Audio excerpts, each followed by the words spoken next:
Okay, thanks.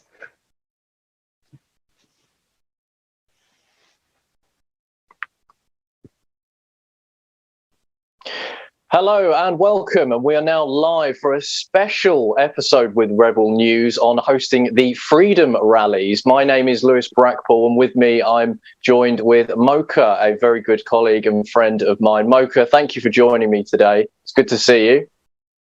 Good to see you too. Isn't it crazy with this technology? We can just connect and see Yeah, each other. You're all the way from UK. I'm all the way from Alberta, Canada. yeah, it's crazy, isn't it? That's the beauty of technology, like you said, and the brilliant producers over at Rebel News will be guiding us along through this stream. We've got a really special episode for you today, where we will be hosting all of the live streams with other journalists at Rebel News that will be joining us for a quick chat. We'll be live across Canada for their worldwide freedom rallies. Well, today I've come back from my rally in London, and I've got to say the atmosphere was quite incredible. And Mocha, you've been doing these protests for quite a few months now. Could you give us a take on what you feel as if the your sort of feel on what the protests have been like, and your thoughts on the subject? Sure. I've been actually going to these protests to report for well over a year. I was there when the first protest started in Toronto 1.5 years ago. I was going there almost every weekend with David Menzies to record, and then by time I started going to cover Montreal protests, and I got 7 tickets there related to curfews and masks. In Montreal, they wouldn't allow you to protest without wearing masks. You're protesting masks outside, and you have to wear them. And they even arrested a pregnant woman instead of her husband. They just grabbed her and took her away.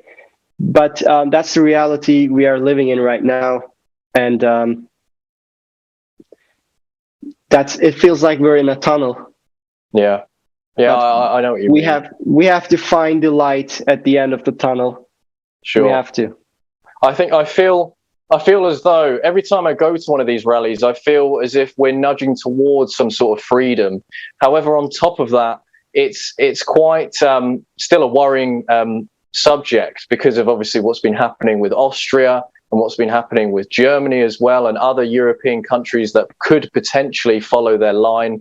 What do you make of it? Do you think that we're going to be going towards that direction? What's your take? I'm intrigued. Well, it depends on what kind of society we're living in. When will the majority of the people, or just enough number of people that would deter government from going that way, would wake up and say, okay, you know what, it's getting annoying now. Enough is enough. But when I look at some of the protests in Canada, the best ones happen in Montreal, the best ones happen in Quebec, and I would say the worst ones happen in Toronto, because you have some people who want to be a leader of the group, who are not qualified, who are not the brightest, and they don't know public relations, they don't know public speaking, and they make outrageous claims, they say outrageous things, and then what happens? People don't want to join these protests. They don't want to be associated. So the numbers don't grow. And when you don't have enough people showing solidarity with you, like in Australia, they say hundreds of thousands marched yesterday. So we need to really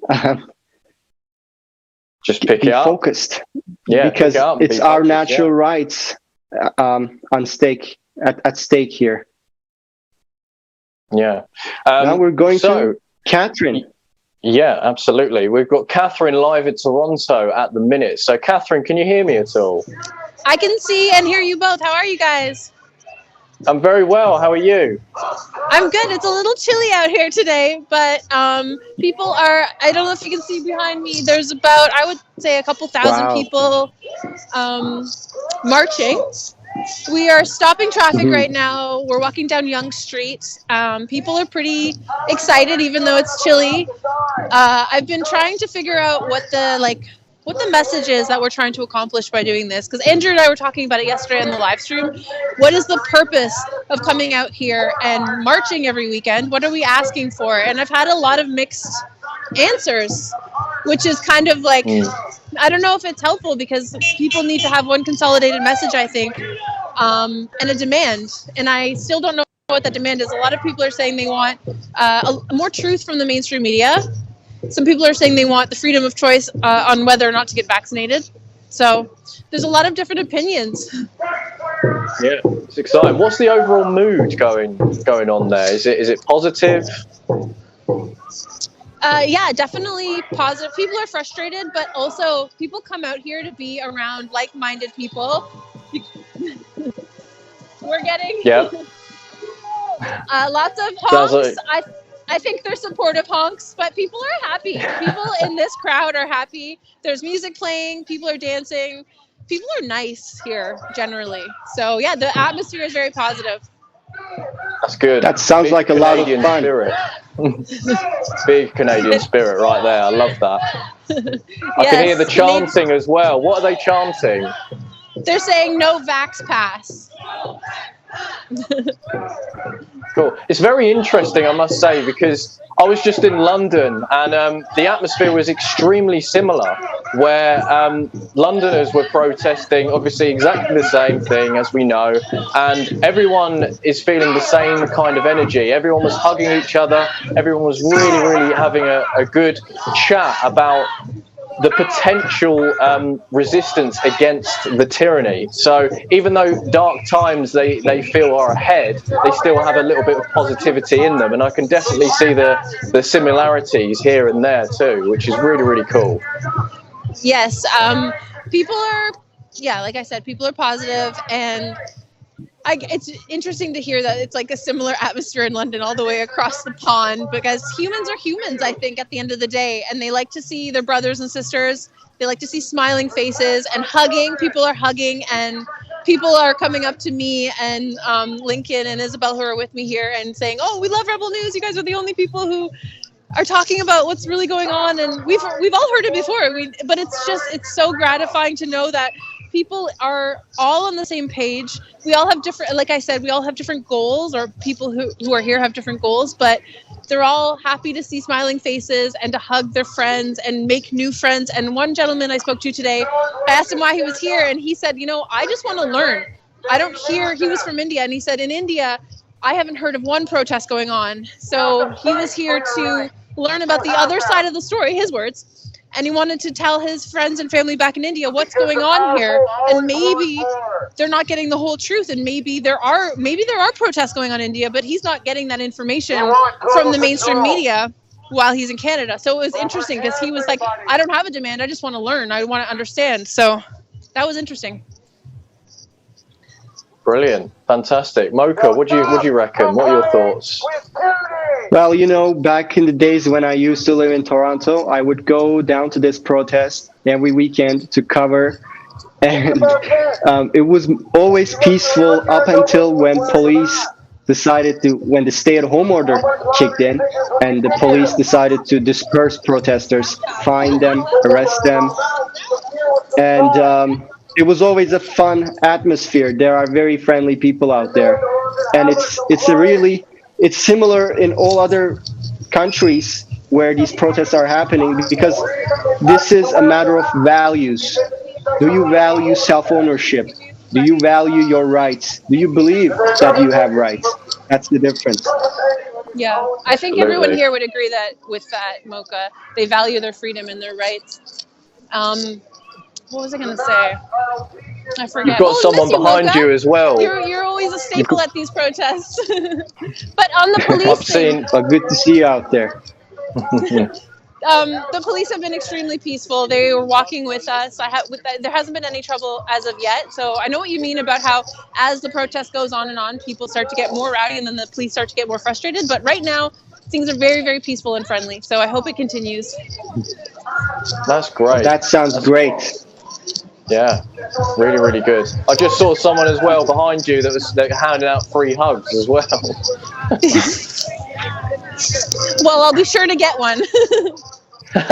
Fantastic. Thank you so much, Catherine. No problem. Thank you, That guys. was Toronto. And yes. Bye from Toronto.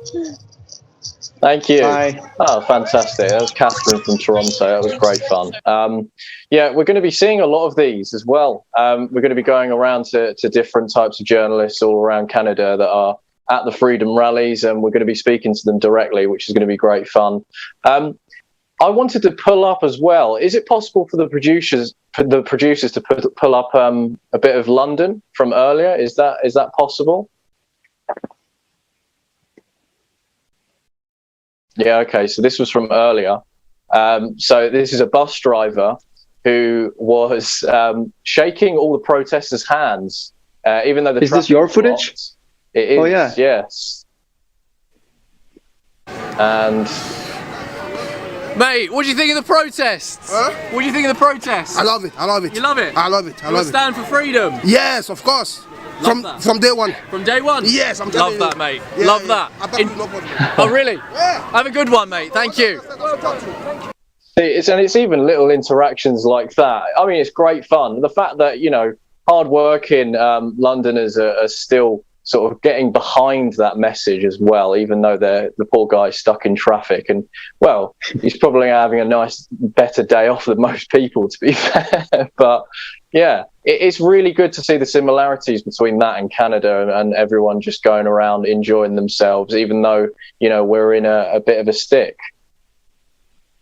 Yeah, you know what?